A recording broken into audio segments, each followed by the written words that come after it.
आज जो है हमने जो है ये जीके का हमारा आज लेक्चर है और जीके में जो है हमने नॉर्थ अमेरिका कॉन्टिनेंट स्टार्ट किया हुआ है। हमने जो है पहले इसमें यूएसए को डिस्कस कर लिया था। नॉर्थ अमेरिका में सबसे पहले हमने स्टार्ट यूएसए से किया था। अ, आज जो है आज हमने कनाडा को जो है डिस्कस करना है। कनाडा जो है ये यूएसए का नेबर कंट्री है, नॉर्थ अमेरिका में पाया जाता है।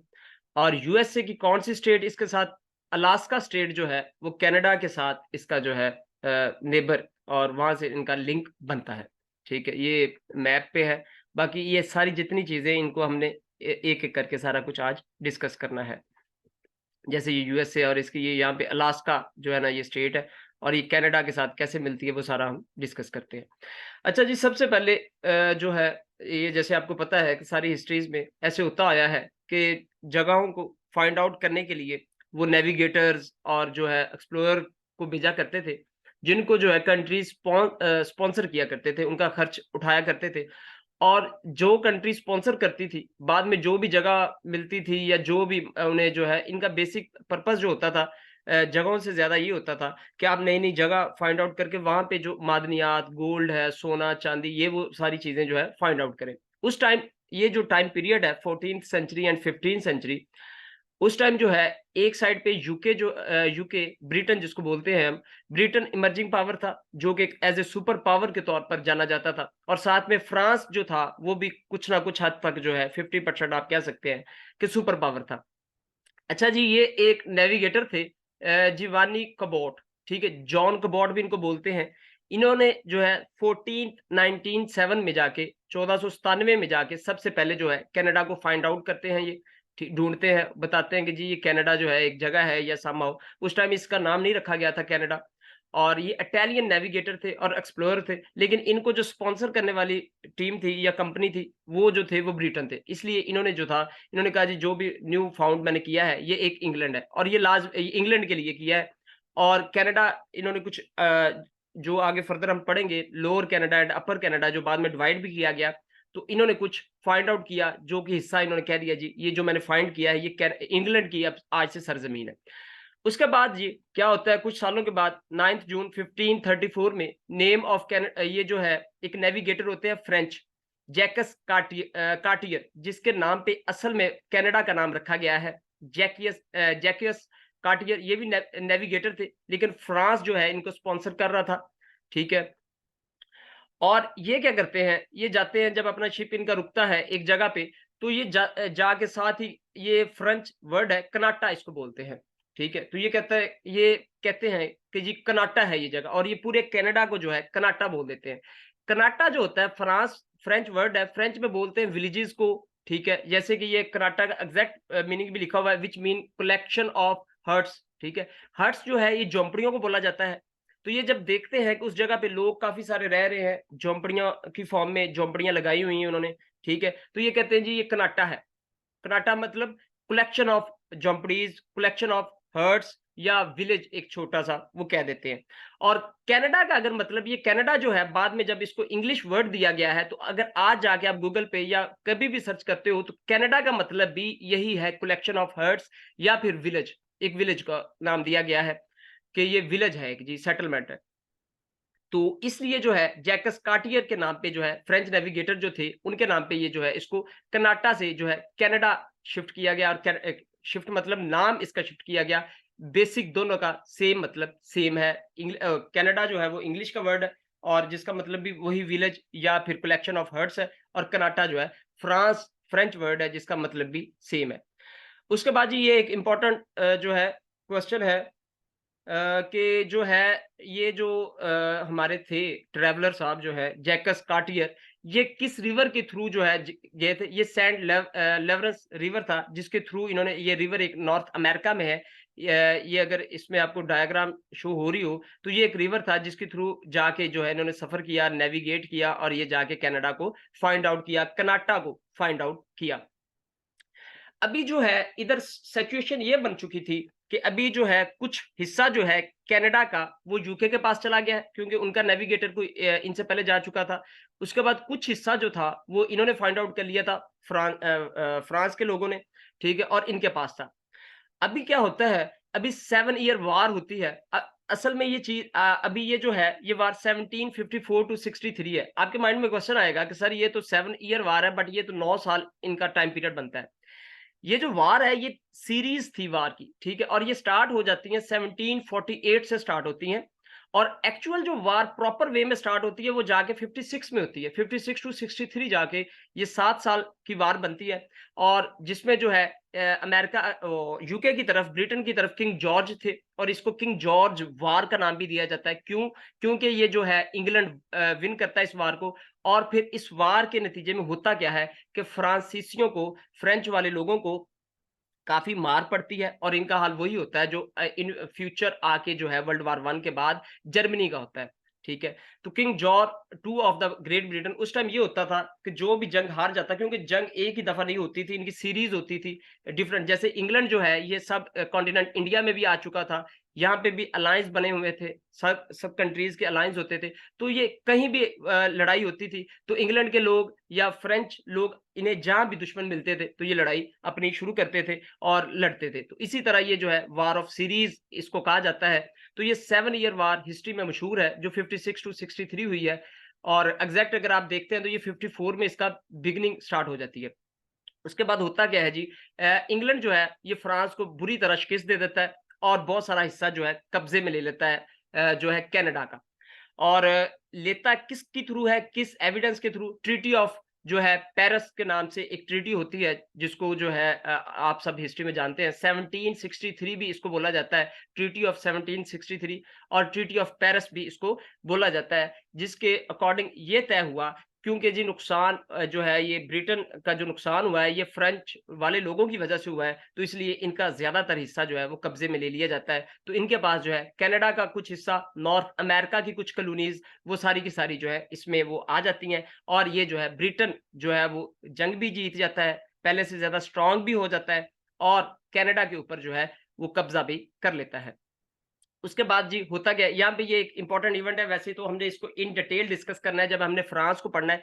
फ्रेंच रेवोल्यूशन जो है ये एक 14 जुलाई 1789 को होता है। फ्रांस में जो तख्ता ही उल्ट दिया जाता है, और उसके बाद उन्हें इंडिपेंडेंस मिल जाती है। ये एक अलग टॉपिक है जो हम इन डिटेल पढ़ेंगे। यहाँ जो है इसको मेंशन करने का पर्पज़ ये है कि ये एक इंपॉर्टेंट जो है क्वेश्चन है एमसीक्यूज़ के हवाले से, और ऐसे ही वो पूछ लेता है कि जी फ्रेंच रेवोल्यूशन हुई कब है? तो वो 14 जुलाई 1789 को होती है। ठीक है? तो जब फ्रांस हम पढ़ेंगे तो तब हम इन डिटेल देखेंगे कि ये हुई क्या, वजह क्या थी, और एंड कैसे हुआ। उसके बाद जी एक कॉन्स्टिट्यूशनल एक्ट होता है ऑफ 17, अच्छा इधर जो है 1789 से पहले एक इवेंट और भी हो चुका होता है, जो हमने फर्स्ट लेक्चर में, इससे पहले लेक्चर में डिस्कस किया था। 1776 में जाके जो है अमेरिका की इंडिपेंडेंस हो जाती है, यानी 13 कॉलोनियाँ जो है अमेरिका की अलग से वो इंडिपेंडेंस हासिल कर लेती हैं। 4 जुलाई, 4 जुलाई 1776, या फिर 4 जुलाई 1776 भी आप इसको कह सकते हो। तो ये जो है यूएस से जो है वो भी 13th कॉलोनीज़ जो ब्रिटिश की होती है वो इंडिपेंडेंस हासिल कर लेते हैं। तो ये 2 मेजर इवेंट्स हो चुके होते हैं, ठीक है? फ्रेंच रेवोल्यूशन, और उससे 10 साल पहले, 12 साल पहले जो है 76 में जो है अमेरिकन जो है अपनी इंडिपेंडेंस हासिल कर चुके होते हैं। अब इसमें जो है वो more of the time American independence day पूछ लेता है, तो वो 4th जुलाई है, और ये 14th जुलाई है, और वो 4th जुलाई 1776 है। उसके बाद जी अब होता क्या है कि ब्रिटेन जो है वो कब्जा काफी जगहों पे कर लेते हैं। उसके बाद ये एक इनका ट्रेंड था कि जब ये कब्जा कर लेते थे तो वहां के लोगों के साथ अच्छा सलूक नहीं किया जाता था। जैसे आप सबने हिस्ट्री पढ़ी हुई है कि जब ये इन्होंने मुसलमानों के साथ मुसलमानों पे भी कब्जा किया, तो उनके साथ भी जो है इक्वल सलूक ना किया जाता था, इक्वलिटी की बेस पे इनको ट्रीट ना किया जाता था। तो वही मामलात इन्होंने उधर किए, जो कि रेवोल्यूशन का सबब भी बना कि ये जो है सिटीजन्स को, जो अपने सिटीजन्स थे उनको सुपीरियर समझते थे, और बाकी सारे इंफीरियर माने जाते थे। तो इसके मध्य में जो है 1791 में एक कॉन्स्टिट्यूशनल एक्ट आता है 1791, क्यूबिक, जिसको ये क्यूबिक जो है ये एक प्रोविंस है कनाडा का। कनाडा के टोटल 11 प्रोविंसेस है, ठीक है? 11 सूबे, जिस तरह पाकिस्तान के 4 सूबे हैं, इसी तरह उसके 11 सूबे हैं। उन 11 सूबों में से एक क्यूबिक सूबा है। कैनेडियन प्रोविंस इसको बोलते हैं। और into lower Canada and upper Canada इसको डिवाइड कर दिया जाता है। इस सूबे को जैसे हमने बंगाल को जो है पाक फेर में आगे डिवाइड करना है, इसी तरह क्यूबिक को जो है 2 हिस्सों में डिवाइड कर दिया जाता है, जहाँ पे ज्यादातर फ्रेंच लोग रहते थे। लोअर कनाडा उसको बोला जाता है। वो इन्होंने कहा कि जी ये जो है लोअर कनाडा फ्रेंच वाले लोगों को जो है हिस्सा दे दें, लोअर कनाडा इसमें रहेंगे। जैसे हमने ये इंडिया और पाकिस्तान को डिवाइड किया है कि मुसलमान एक साइड पे, हिंदू एक साइड पे, इसी तरह इन्होंने कहा जी फ्रेंच एक साइड पे और इंग्लिश एक साइड पे कर दें। और सेकेंडली जो है इनके साथ ट्रीट जो है इक्वली करें, इंसानों की तरह जो है इनके साथ करें। ह्यूमन राइट्स जब आपने देखे होंगे कि 1776 में जब यूएस से आजाद हो जाता है, तो उसके बाद हमने पढ़ा था कि अमेंडमेंट 10 वो एक साथ करते हैं। ह्यूमन राइट्स बिल्स की एक अमेंडमेंट मैंने आपको बताई थी कि वो करते हैं कि अभी तक जो है टोटल 27 उनकी अमेंडमेंट्स हुई हैं और 10 वो एक साथ ही इस टाइम पीरियड में करते हैं 1791 में। तो वो सिर्फ और सिर्फ इन्हीं लोगों के लिए थी कि जी हम इंसानी हकूक तो देना आप, आपने कब्जा कर लिया है ठीक है, लेकिन आप इंसानी हकूक इनको दें। तो ये 1791 में होता है और इसकी पार्टीशन कर दी जाती है lower Canada and upper Canada, ठीक है, 2 हिस्सों में इसको डिवाइड कर दिया जाता है। उसके बाद जी ये यहाँ तक जो है ये एक इम्पोर्टेंट है और ये आगे फर्दर जो है मोस्ट इम्पोर्टेंट क्वेश्चंस अभी हमारे स्टार्ट हो रहे हैं जो पेपर में बार-बार वो पूछता है।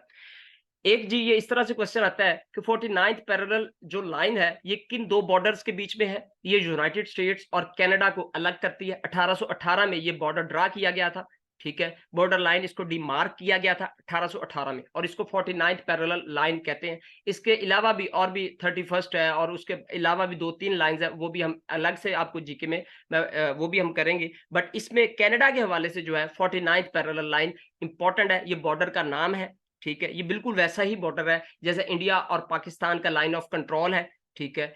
तो इसी तरह जो है एलओसी है या वर्किंग बाउंड्री है, तो इसी तरह ये पैरेलल जो है 49th पैरेलल लाइन इसको बोलते हैं, ये यूनाइटेड स्टेट्स एंड कनाडा में है।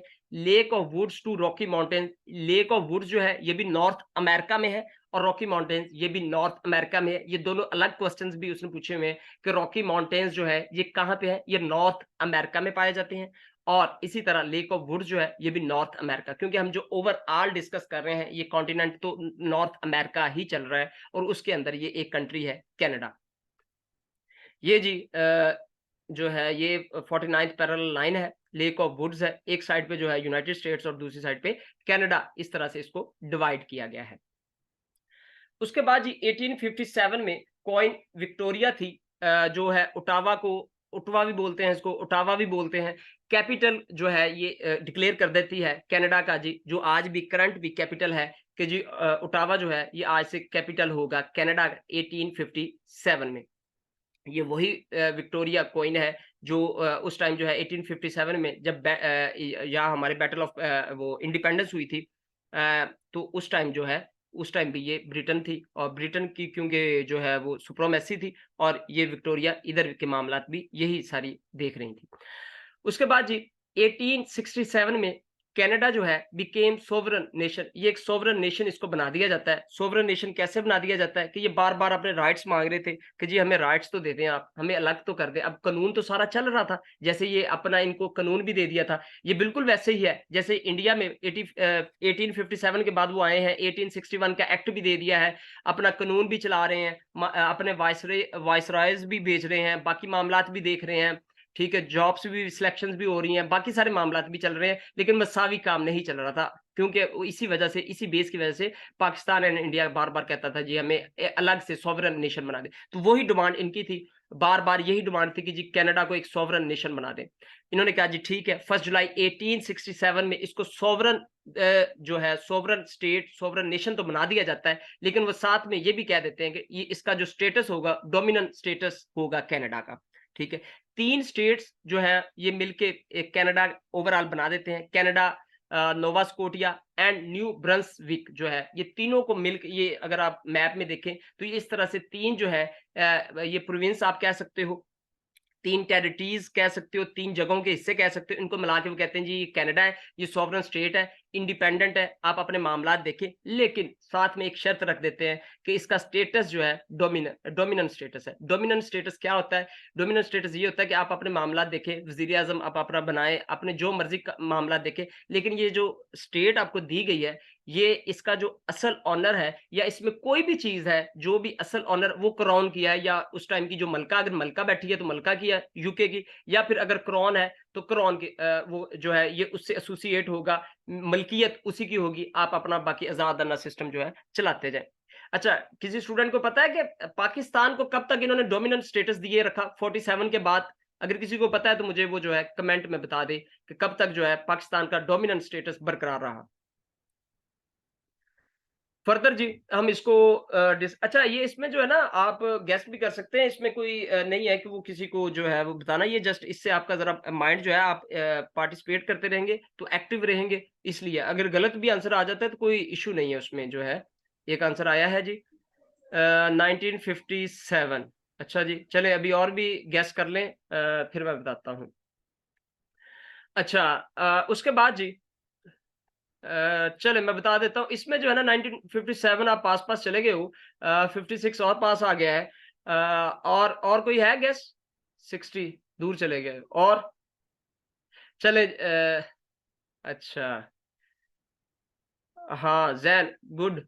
हाँ जी, ये 1954 तक डोमिनेंट स्टेटस रहता है, ठीक है? क्योंकि उसके बाद जो है 9 साल के बाद जाके हम अपना 56 में 54 में जो है असेंबलीज़ तो हमने पहले बना दी थी, लेकिन 56 में हम कॉन्स्टिट्यूट देते हैं और उससे पहले जो है 54 में हम ये स्टेटस खत्म करते हैं कि जी अब हम आज़ाद हैं, अब हमें छोड़ दो, ठीक है? तो इसलिए ये डोमिनेंट स्टेटस 54 तक रहता है, डोमिनेंट स्टेटस ऑफ पाकिस्तान का। तो ये भी इसी तरह हुआ, तो इन्होंने कहा जी आप आज़ाद हैं, लेकिन इनका इंडिपेंडेंस डे जो है 1 जुलाई 1867 जो है ये इंडिपेंडेंस डे इसका 1 जुलाई है।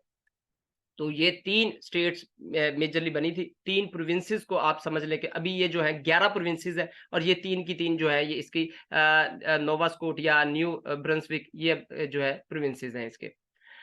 उसके बाद जी यहाँ से मोस्ट इम्पोर्टेंट स्टार्ट होता है, क्योंकि यहाँ से अभी हमने साथ ही करंट अफेयर्स को भी इंक्लूड कर लेना है। कैसे जी? अभी ये वैसे ये जैसे है लीग ऑफ नेशंस है, तो ये जा कोई भी ऑर्गेनाइजेशंस होंगी, इनके अलग भी आपके लेक्चर्स होंगे, लेकिन अगर कोई किसी भी जो है कंट्री में उसका या वो पार्ट होगा उसका या फिर उसमें उसका उसका हेडक्वार्टर होगा, तो हम उसको भी, और सेकेंडली इन सारी चीज़ों को जो है इतनी बार रिवाइज़ आपको करवाना है ताकि ये सारी की सारी जो है आपकी फिंगर टिप्स पे होंगी, ये कब बनी है, हेड कौन है, हेडक्वार्टर कहाँ है और इनका करंट हेड कौन है। तो ये सारी चीज़ें जो है अलग लेक्चर तो इन पे होना ही होना है, लेकिन ये बार-बार रिवीजन भी हमने करनी है इसी तरह।